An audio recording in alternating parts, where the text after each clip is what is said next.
Hello guys, welcome to my channel. Today we are going to see how to disable Windows Defender on your Windows 11 computer guys.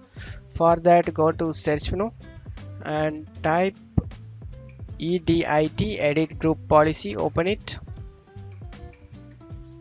In here you just want to go to computer configuration, click on it, expand the administrative templates, expand the Windows components and search for Microsoft Defender guys.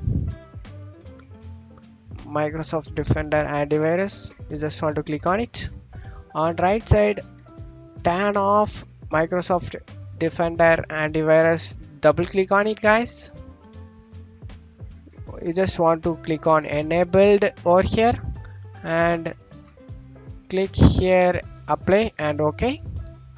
Just want to enable over here, confirming it, enabled and apply and OK.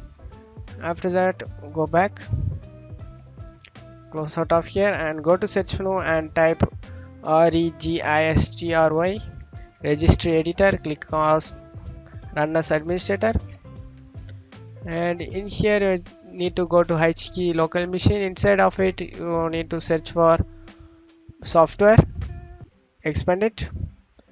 In here want to go to Microsoft, expand it. In Microsoft, search for Windows Defender folder,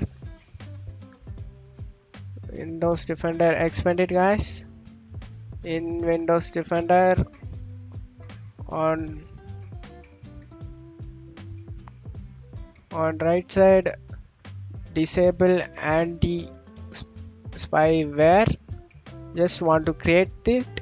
I already created this guys in my latest video. Just want to right click it on the blank area and click new and click devote 32-bit value, click on it and the key will be created. You just want to name that value as anti disable D caps letter guys, DISABLE ANTI A caps letter SPYWARE S caps letter guys.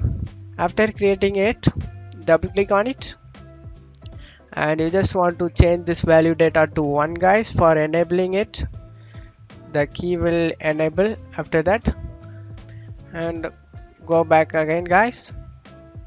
For make changes, you just want to restart your PC guys. Now we are permanently disable Windows Defender real-time protection guys. That's it for today's video. I hope this tutorial definitely helpful guys. Give me a like and subscribe. Thank you.